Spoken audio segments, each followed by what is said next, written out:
नमस्कार दोस्तों, good morning. Welcome to Puneet classes. Puneet classes के यूट्यूब चैनल के ऊपर आपका बहुत बहुत स्वागत है। साथियों, आज हम जो 23 मई का करंट अफेयर्स से संबंधित क्वेश्चन है उनके ऊपर चर्चा करेंगे इस क्लास में। तो आप क्लास को लास्ट तक जरूर देखना, और अगर आप चैनल के ऊपर नए हो तो प्लीज़ सब्सक्राइब करना। आज की क्लास को अपने दोस्तों के साथ ज़्यादा से ज़्यादा शेयर कर दो। तो बिना टाइम वेस्ट के फर्स्ट क्वेश्चन देखते हैं। सड़क दुर्घटना में राजस्थान का देश में कौन सा स्थान है? तो जो सड़क दुर्घटनाएं होती हैं उसका देश में अपने राजस्थान का कौन सा स्थान है? तो 9वां स्थान आता है दुर्घटनाओं में। इसके साथ देखो, सड़क दुर्घटना में राजस्थान का देश में 9वां स्थान है और मृत्यु में चौथा स्थान है। तो जो ये दुर्घटनाएं होती हैं इसमें होने वाली मृत्यु में राजस्थान का चौथा स्थान है, ये आपको ध्यान रखना है।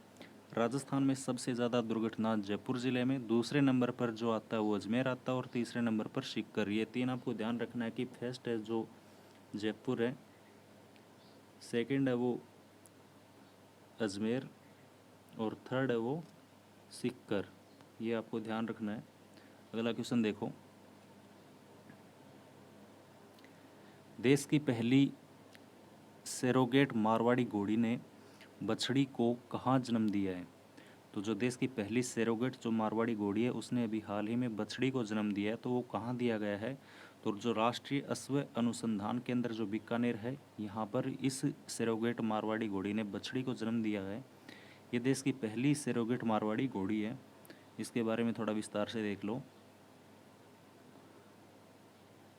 राष्ट्रीय ये अश्व है, तो राष्ट्रीय अश्व अनुसंधान केंद्र हिसार में है। इसका परिसर जोहड़बीड़ बीकानेर में स्थित है।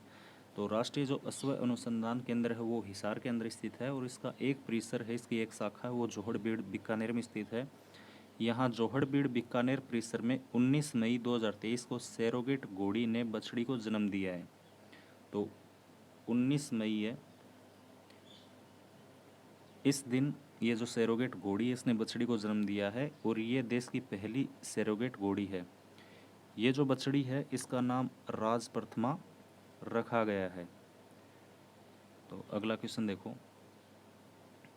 राजस्थान सरकार ने राज्य में पेयजल के कुशल प्रबंधन के लिए किस देश के साथ एमओयू किया है? तो राजस्थान सरकार है, इसने जो पेयजल है उसके कुशल प्रबंधन के लिए कौन से देश के साथ एमओयू किया है? तो जो डेनमार्क देश है इसके साथ राजस्थान सरकार ने एमओयू किया है। अब इसके बारे में देखो।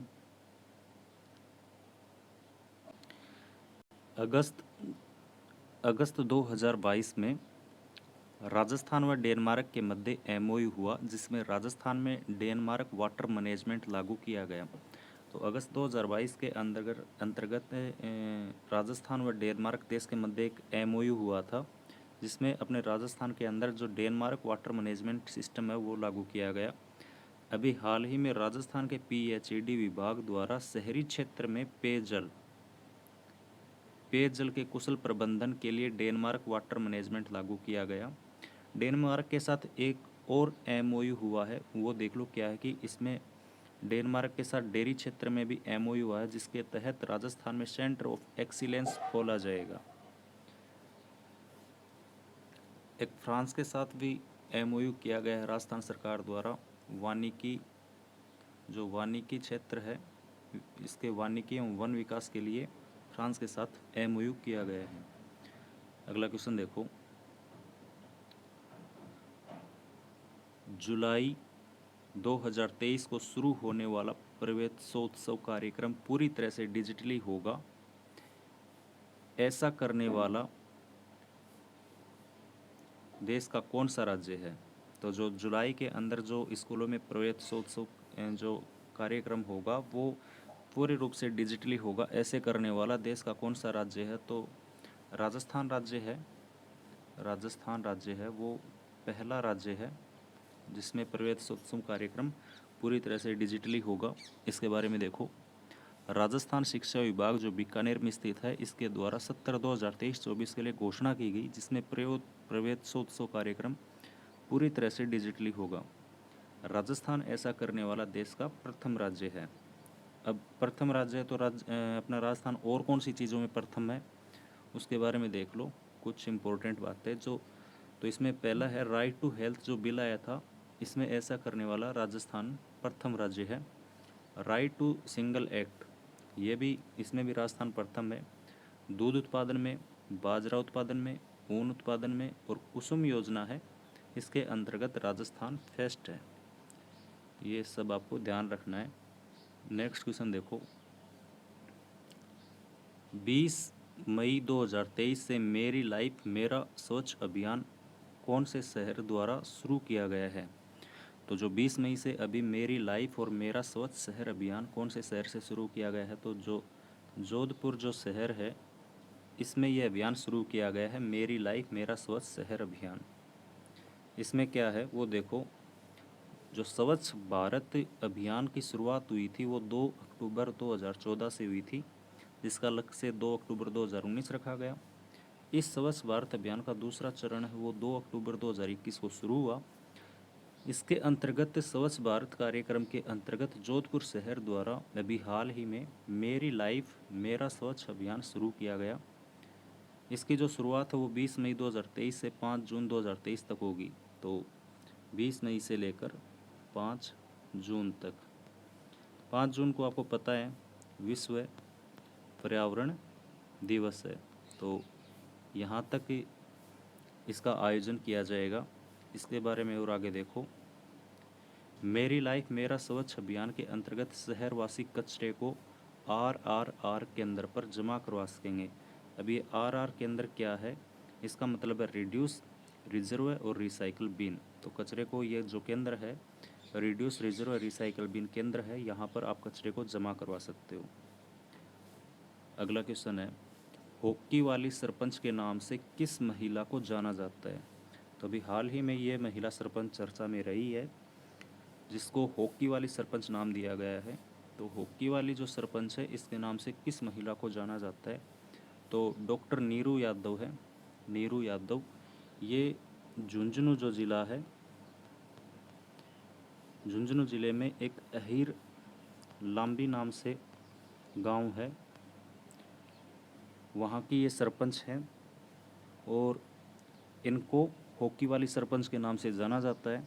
अब इसके बारे में देखो, झुंझुनू ज़िले के अहीर लांबी गांव की सरपंच को हॉकी वाली सरपंच के नाम से जाना जाता है। 2 अक्टूबर 2020 को जब ये सरपंच बनी तो इनके द्वारा 2 कार्य शुरू किए गए थे। तो इनका पहला कार्य है वो देखो, लड़कियों को प्रशिक्षण की शुरुआत की गई हॉकी के लिए। गांव में जो लड़कियां थीं उनको प्रशिक्षण देना स्टार्ट किया गया और इसके लिए निजी सैलरी पर एक कोच को रखा गया। दूसरा कार्य क्या था कि गांव में FPO सेंटर खोला गया।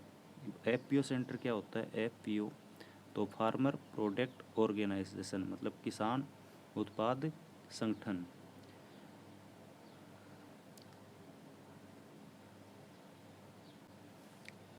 ये जो FPO है, FPO मतलब किसान उत्पाद संगठन है, इसके द्वारा किसान को उत्पाद का उचित मूल्य मिले, इसके लिए FPO की शुरुआत की गई। ये जो FPO, इसमें देखो, इस FPO का नाम सच्ची सहेली महिला एग्रो नाम रखा गया। तो सच्ची सहेली महिला एग्रो FPO का नाम रखा गया और इस FPO का नाबार्ड के साथ समझौता मतलब MOU किया गया ताकि उनको, किसानों को उनके उत्पाद का उचित मूल्य मिल सके। ये आज के इम्पोर्टेंट कुछ करंट अफेयर से संबंधित क्वेश्चन थे। कल जो 22 मई को करंट अफेयर्स मैंने आपको करवाया था उसका रिवीजन कर लेते हैं। तो इसके लिए फर्स्ट क्वेश्चन देखो, हाल ही में राज्य का 27वां कंजर्वेशन रिजर्व किसे बनाया गया है? तो अभी जो 27वां कंजर्वेशन रिजर्व की घोषणा हुई है वो कौन सा है? तो बांध जामली जो 12 है, ये राज्य का 27वां कंजर्वेशन रिजर्व क्षेत्र है। इससे पहले 26 थे, ये 27वां है और 12 जिले में ये 5वां स्थान है इस कंजर्वेशन क्षेत्र का और राज्य में 27वां। अगला क्वेश्चन देखो, प्रदेश के इको टूरिज्म को बढ़ावा देने के लिए प्रत्येक जिले में कितनी लघु कुश वाटिका खोलने की घोषणा हुई है? तो प्रदेश में इको टूरिज्म को बढ़ावा देने के लिए अपने प्रत्येक जिला है उसमें 2 लघु कुश वाटिका खोली जाएंगी। बजट 2023-24 में एक अतिरिक्त लघु कुश वाटिका खोलने की घोषणा हुई थी। तो पहले 1 लघु कुश वाटिका थी, इस बजट में एक और खोलने की घोषणा हुई। तो कुल मिलाकर 2 लघु कुश वाटिका प्रत्येक जिले में खोली जाएंगी। अगला क्वेश्चन देखते हैं, प्रदेश के किन जिलों में जियोग्राफिक इंफॉर्मेशन सिस्टम, जिसे जीआईएस बोलते हैं, आधारित 3D सिटी मॉडल विकसित किए जाएंगे? तो प्रदेश का कौन से जिले हैं जिसमें जियोग्राफिक इंफॉर्मेशन सिस्टम जीआईएस आधारित 3D सिटी मॉडल विकसित किए जाएंगे? इम्पोर्टेंट क्वेश्चन है। तो जोधपुर, अजमेर व उदयपुर, ये 4 शहर हैं, इनके अंतर्गत जीआईएस आधारित 3D सिटी मॉडल विकसित किए जाएंगे, जियोग्राफिक इंफॉर्मेशन सिस्टम। तो जोधपुर, अजमेर व उदयपुर, जोधपुर, अजमेर, उदयपुर, कोटा, ये आपको ध्यान रखना है।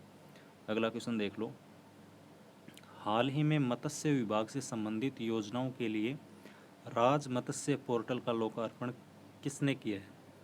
तो हाल ही में जो मत्स्य विभाग है, इससे संबंधित जो भी योजनाएं हैं उनके लिए ऑनलाइन पोर्टल शुरू किया गया है, जिसमें आप सभी अपने जो कोई भी आपको कार्य, इस विभाग से संबंधित कोई भी कार्य होता है वो ऑनलाइन आप कर सकते हो। तो इसके लिए कौन सा पोर्टल है, वो राजमत्स्य पोर्टल लोकार्पण है, किसने किया है? तो लालचंद कटारिया द्वारा इसका लोकार्पण किया गया है। मत्स्य विभाग के मंत्री हैं, मत्स्य कृषि विभाग के मंत्री हैं लालचंद कटारिया। अगला क्वेश्चन है, राजस्थान रॉयल्स ने डिजिटल साथी के रूप में किस पेमेंट बैंक के साथ समझौता किया है? तो राजस्थान रॉयल्स जो आईपीएल की टीम है, इसने डिजिटल साथी के रूप में कौन सा पेमेंट बैंक है इसके साथ समझौता किया? तो फिनो बैंक है, फिनो पेमेंट बैंक, इसके साथ समझौता किया है। अगला क्वेश्चन है, राजस्थान सौर वेधशाला जो उदयपुर में स्थित है, उदयपुर में विकसित high energy L1 optic X-ray spectrometer Helios को किस उपग्रह में समेकित किया है? तो कौन से उपग्रह में इसको समेकित किया है? तो आदित्य L1 उपग्रह है, इसमें इसको समेकित किया है। तो ये आज के कुछ इम्पोर्टेंट क्वेश्चन थे। क्लास आपको कैसी लगी ज़रूर बताना। कल की क्लास का लिंक मैं कमेंट बॉक्स में पिन कर दूंगा, वहाँ से आप कल की क्लास है वो वहाँ से आप देख सकते हो, रिवीजन क्लास भी थी। धन्यवाद दोस्तों, जय हिंद।